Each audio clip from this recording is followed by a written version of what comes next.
नमस्कार, मी शिवाजी काळभोर, पत्रकार, सातारा. यशवंत महाराष्ट्र यूट्यूब चॅनलमध्ये आपलं स्वागत आहे. महाराष्ट्रातील विधानसभा निवडणुकांच्या पार्श्वभूमीवर सातारा जिल्ह्यातील जे मतदारसंघ आहेत त्या मतदारसंघाचा एक पूर्व आढावा म्हणून आम्ही ही मालिका सुरू केलेली आहे. आज पहिल्यांदा पाटण मतदारसंघ हा घेतलेला आहे. पाटण तालुका, संपूर्ण पाटण तालुका हा दुर्गम, डोंगराळ आणि कायमशी जंगल असलेला भाग. कोयना धरण याच तालुक्यात येते आणि बाळासाहेब देसाई, श्रीनिवास पाटील, पृथ्वीराज चव्हाण, अण्णासाहेब पाटील आणि सध्याचे अण्णासाहेब पाटील महामंडळाचे अध्यक्ष नरेंद्र पाटील यांचा हा तालुका. हा संपूर्ण तालुका म्हणजेच पाटण विधानसभा मतदारसंघ फक्त कराड तालुक्यातील तांबवे सुपणे हा जो जिल्हा परिषदेचा गट आहे तो या विधानसभा मतदारसंघात येतो 2009 सालापासून. आणि याची जर पूर्वपीठिका सांगायचं म्हटलं या मतदारसंघाची तर बाळासाहेब देसाई यांनी बरीच वर्ष नेतृत्व केलं इथलं आणि त्यांनी राज्याचे गृहमंत्री पद पण भूषवलं आणि त्या काळात त्यांचा चांगला मोठा दबदबा होता. त्यानंतर विक्रमसिंह पाटणकर यांनी जवळजवळ 5 टर्म इथले आमदार होते आणि त्या दरम्यान शंभूराज देसाई हे यांचं वय लहान होतं आणि कधी त्यांचे वडील किंवा त्यांच्या मातुश्रींनी पण त्यांच्या विरोधात निवडणूक लढवली पण यश कधी मिळालेलं नाही. 1998-99ला राष्ट्रवादी काँग्रेसची स्थापना झाली. तत्पूर्वी एकदा 1995मध्ये शंभूराज देसाई आणि विक्रमसिंह पाटणकर असा सामना झालेला होता. त्यावेळेला पाटणकर किंवा शंभूराज देसाई हे काँग्रेस पक्षातच होते पण तिथले पारंपरिक विरोधक होते. त्यामुळं सिटिंग आमदार म्हणून त्यांच्या पार्टीत शरद पवारांचं वजन विक्रमसिंह पाटणकरांच्या पडत होतं आणि त्यांना तिकीट मिळत होतं. मग शंभूराज देसाई अपक्ष उभे राहत होते आणि त्या दरम्यान ते सातारा जिल्हा परिषदेचे सदस्यही होते. 95च्या निवडणुकीमध्ये त्यांचा 1000पेक्षा जास्त कमी मतांनी पराभव झाला आणि पाटणकर निवडून आले. तसं बघायला गेलं तर आत्तापर्यंतच्या निवडणुकांचा इतिहास बघितला तर 1995 पासून तर 1000-1200, 1500, 2000 एकदा 3-4 हजार मतांचा फरक पडलेला होता. 95ला विक्रमसिंह पाटणकर निवडून आले. त्याच्यानंतर शंभूराज देसाई आपली ताकद वाढवत गेले. 1999ला राष्ट्रवादी पक्षातून विक्रमसिंह पाटणकर हे 3000 मतांनी निवडून आले. त्यांना 53,000 मते मिळाली तर शंभूराज देसाई यांना 5000 मते मिळाली. यानंतर मात्र शंभूराज देसाई यांनी जोर लावला आणि 2004च्या निवडणुकीत शंभूराज देसाई यांनी 6000 मतांनी विक्रमसिंह पाटणकर यांचा पराभव केला. त्यावर शंभूराज देसाई यांना 72,000 तर विक्रमसिंह पाटणकर यांना 66,000 मतं मिळाली. तिथनं शंभूराज देसाईंचा ग्राफ वाढत चाललेला होता. परंतु ज्या वेळेला विक्रमसिंह पाटणकरांनी त्यांचे चिरंजीव सत्यजित सिंह पाटणकर यांना संधी द्यायला हवी होती ती दिली नाही आणि ते स्वतःच उभे राहिले. कायमशी त्याचा 2009च्या निवडणुकीत फायदाही झाला. त्यावेळेला 600 मतानं विक्रमसिंह पाटणकर निवडून आले आणि शंभूराज देसाईंची दुसऱ्यांदा आमदारकी मिळणारी संधी हुकली. 2009 नंतर मात्र 2014 पासून सलग शंभूराज देसाई तिथले आमदार आहेत आणि 2019 नंतर ते मंत्रिपद भूषवत आहेत. 2014च्या निवडणुकीत मोठा फरक पडला. शंभूराज देसाईंना 1,04,000 आणि सत्यजित पाटणकरांना 85,000 म्हणजे जवळपास 19-20 हजाराचा फरक होता. तर 2019ला जवळपास 14,000चा ह्या दोघांच्यात फरक होता. मग तो फरक कमी झाला. पण 2019 नंतर शंभूराज देसाई यांना सुरुवातीला मिळालेलं राज्यमंत्रीपद आणि एकनाथ शिंदे गटात फुटून गेल्यानंतर जे कॅबिनेट मंत्रीपद आणि सातारा जिल्हा पालकमंत्रीपद मिळालं, बरीचशी पॉवर त्यांच्या हातात आली. त्यामुळं शंभूराज देसाईंची ताकद बऱ्यापैकी वाढली. काही ग्रामपंचायती त्यांना एक्स्ट्रा ग्रामपंचायती मिळाल्या आणि सत्यजित सिंह पाटणकर यांच्या निगेटिव्ह राजकारणामुळं त्याचा फायदा आपोआप शंभूराज देसाई यांना होत गेला.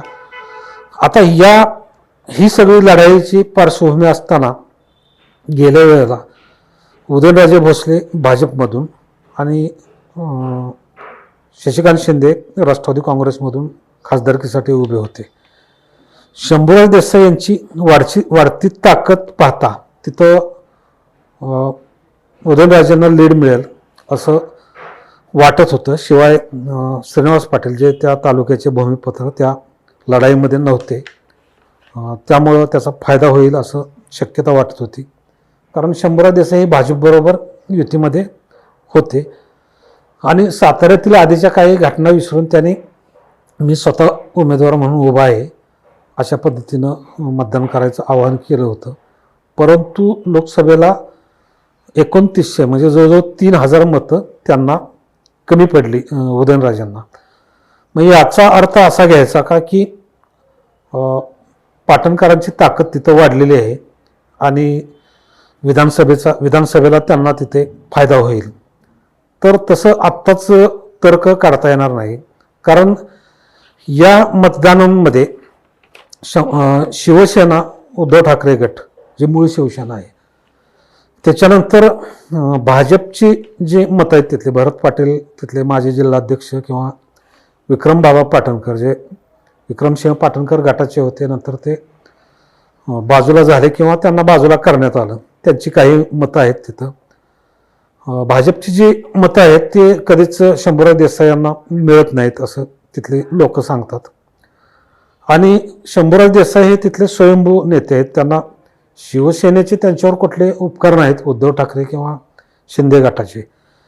शिंदे गटाचे हे जे 30-40 आमदार आहेत त्यातले निम्मे अधिक आमदार हे स्वकर्तृत्वावरचे आहेत, त्यामुळे त्यांना उद्धव ठाकरे यांचा धोका होण्याची शक्यता कमी आहे. त्यातलेच शंभूराज देसाई हे एक आहेत. कारण शंभूराज देसाई इथं निवडणूक लढवत असल्यापासून तिथली जी मूळ शिवसेना आहे त्यांनी कधीही त्यांना मतदान केलेलं नाही आणि त्यांनी शिवसेनेनं आपलं वेगळं अस्तित्व राखून ठेवलं. आता तर शिवसेनेचे 2 विभाग जरी झालेले असले तरी शंभूराज हे कुठल्याच शिवसेनेचा भाग नाहीत. कारण शंभूराजांची एक वेगळी शंभूसेना आहे पाटण तालुक्यात, तिचा कुठल्याही शिवसेनेशी संबंध नाही किंवा ते कोणाला जमेत सुद्धा धरत नाहीत. आम्हाला तुमची गरज नाही असं म्हणतात.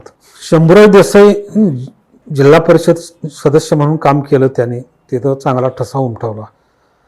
आमदार झाल्यानंतर त्याने शिवसेनेकडून काही काळ राज्य सहकारी बोर्डाचे अध्यक्ष पद मिळवलं आणि हे काय तसं काय महत्त्वाचं नव्हतं. परंतु शंभूराज त्यावेळेला मी मंत्री आहे असंच मतदारसंघात सांगत सुटायचे स्वतःचं महत्त्व वाढवण्यासाठी. आणि पाटणकर विक्रमसिंह पाटणकरांचं जसं वय वाढत गेलं तसं शंभूराज देसाईंची ताकद किंवा लोकप्रियता थोडीफार वाढत गेली. सत्यजित पाटणकरांना यायला उशीर झाला. शंभूराजनी ती दक्षता आत्ताच पाहिली आणि यशराज देसाई जो शंभूराज देसाईंचा मुलगा याला कारखान्याचा अध्यक्ष करून त्यांनी आपली पुढची पावलं टाकलेली आहेत. 2019ला राज्यमंत्री कॅबिनेट मंत्रीपद नंतर आणि त्याच्यानंतर मग शंभूराज देसाईंनी असं लोक म्हणतात की त्यांच्या डोक्यात हे कॅबिनेट मंत्रिपदाची हवा गेलेली आहे आणि ते स्वभाव त्यांचा पहिल्यापासूनच हुकुमशाहीचा आहे आणि त्या स्वभावाला अधिक धार आलेली आहे आणि ते राजेशाही वागून कार्यकर्त्यांना क्षुल्लक किंमत देतात आणि त्यांच्या भोवती जे कमिशन राज जे कंत्राटदारांचं जे कोंडाळ निर्माण झालेलं आहे, मग तिथले बरेचसे कंत्राटदार आहेत, बनपुरीकर वगैरे, जे क्वालिटीचं काम करत नाहीत पण कमिशनवर मात्र त्यांचा पहिला हक्क असतो. अशी लोक शंभूराज देसाईंना बदनाम करायला कारणीभूत ठरत आहेत.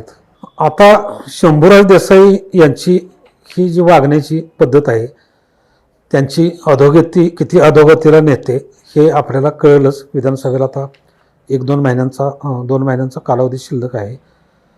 सत्यजित पाटणकर त्याचा फायदा उचलताना दिसत नाहीत. त्यांचा जो स्वभाव आहे एककल्ली, आणि म्हणजे हे दोघे पण सारख्याला वारके आहेत. थोडी वागणुकीची पद्धत वेगळी असेल. सत्यजित पाटणकर तर असे वागतात की त्यांना कार्यकर्त्याची गरजच नाही, कार्यकर्त्यांना त्यांची गरज आहे. आता एखाद्या मुलाला 90% मार्क पडले आणि ॲडमिशन 92-93ला क्लोज झालेला असेल आणि तो ॲडमिशनला मदत व्हावी म्हणून सत्यजित पाटणकरांच्याकडे गेला, तर सत्यजित पाटणकर उलट त्याला सुनावतात की तुला अजून 1-2% मार्क पाडायला काय झालं होतं, माझी गरज पडली नसते ॲडमिशनसाठी, माझ्याकडून हे होणार नाही काम. एखादा कार्यकर्ता पोलीस स्टेशनला गेला, असाची तक्रार झालेली आहे अमुक तमुक, तर सत्यजित पाटणकर त्यांना सुनावतात की कायद्यानं वागता येत नाहीत का तुम्हाला. त्यामुळं असा स्वभावाने लोकांच्यात ते मिळून मिसळून राहत नाहीत. किंवा पुढे आपल्याला बाबा आमदारकीची तयारी करायची आहे, शंभूराज देसाई मंत्री आहेत, कशी तयारी करावी याबद्दल अभ्यास करताना ते दिसत नाहीत. लोकसभेत त्यांची काही ताकद नसताना किंवा संपर्क नसताना राष्ट्रवादीकडून श्रीनिवास पाटलांना विरोध केला आणि तिकीट बदलण्यास ते सुद्धा कारणीभूत झाले, नाहीतर लोकसभेचा निकाल वेगळा असता. आणि ते स्वतःही परत मैदानात उतरले नाहीत. कुणीकडून श्रीनिवास पाटलांना बाजूला करायचं तेवढं काम करून ते अज्ञातवासात गेले आणि त्यांना काहीही न करता शंभूराज देसाईंच्या दोषांमुळे म्हणा किंवा उदयनराजेंचा संपर्क नसल्यामुळे तिथे शशिकांत शिंदेंना काठावरची आघाडी किंवा काठावरची जास्त मते मिळाली. आता या विधानसभेच्या पार्श्वभूमीवर त्यांनी तयारी केलेल्याचं दिसून येत नाही. किंवा तिथं जे शिवसेना, मूळ शिवसेना आहे, उद्धव ठाकरे गटाची हर्षद कदम ते जिल्हाध्यक्ष आहेत तिथले, त्यांनी, तसेच काँग्रेसचे जे नरेश देसाई आहेत जिल्हा सरचिटणीस सातारा जिल्हा, त्यांनी पण तिकिटाची तिथं मागणी केलेली आहे. यांना तिकिटे मिळतील किंवा नाही ही गोष्ट वेगळी, परंतु हर्षद कदम यांची शिवसेनेत जे 10-15 हजार मतं हमखास आहेत, कारण मुंबईला बरेचसे पाटण तालुक्यातील लोक कामाला आहेत आणि त्यांच्या रक्तात शिवसेना आहे. यांना कधीही शंभूराज देसाईंनी किंमत दिली नाही. यावेळेला ते जुळवायचा प्रयत्न करणार नाहीत, कारण त्यांच्या डोक्यात मंत्रिपदाची हवा गेलेली आहे, त्याचा त्यांना तोटा होण्याची शक्यता आहे. नरेश देसाई यांनी पण मागणी केल्या उमेदवारीची पक्षाकडं, परंतु उमेदवारी सत्यजित पाटणकरांच्याकडे जाईल. पण काँग्रेसची सुद्धा चांगली मतं आहेत त्या भागात, ढेबेवाडी किंवा कोयनानगर पाटण वगैरे भागात, परंतु यांच्याशी जुळवून घेण्याची पाटणकरांची क्षमता किंवा त्यांची इच्छा दिसते असं वाटत नाही. त्याचा सत्यजित पाटणकर यांना तोटा होणार आहे. सत्यजित पाटणकरांचा स्वभाव बघता शंभूराज एकीकडे हुकुमशाही पद्धतीनं आणि सत्यजित पाटणकर हे व्यवहारवादी दृष्टिकोनातून किंवा कार्यकर्त्यांना स्वतःच्या हिमतीवर तुम्ही कामं करा, माझी काही हिंमत होत नाही असं सांगणारं एक व्यक्तिमत्व, मग विधानसभा निवडणुकीत याचा फायदा कसा होणार हा प्रश्नच आहे. पाटणकर जर आले, यदा कदाचित ते निवडून आले, तर ते चुकून निवडून येतील आणि नशिबाने निवडून येतील. आणि शंभूराज देसाई जर पाटण मतदारसंघात पडले तर त्यांच्या डोक्यात मंत्रिपदाची हवा गेलेली आहे हे सिद्ध होईल. आणि या सगळ्यात हर्षद कदम, नरेश देसाई, विक्रमबाबा पाटणकर किंवा कराड तालुक्याचा जो तांबे गट जोडलेला आहे पाटण मतदारसंघाला, यांची भूमिका महत्त्वाची राहणार आहे. आणि विधानसभेची अजून तारीख डिक्लेअर व्हायची. तारीख डिक्लेअर झाल्यानंतर इथल्या गणितांच्या जुळवाजुळवीला वेळ येईल. त्यावेळेला आपण परत एकदा तिथल्या लोकांचा कानोसा घेऊन त्यांच्याशी चर्चा करून भेटणार आहोत. तत्पूर्वी तुमचा या मतदारसंघाबद्दल तुम्हाला काय वाटतं ते आमचा व्हिडिओ लाईक, शेअर आणि सबस्क्राईब करून कमेंटमध्ये तुम्हाला जे जे काही योग्य वाटतं ते लिहा. नमस्कार.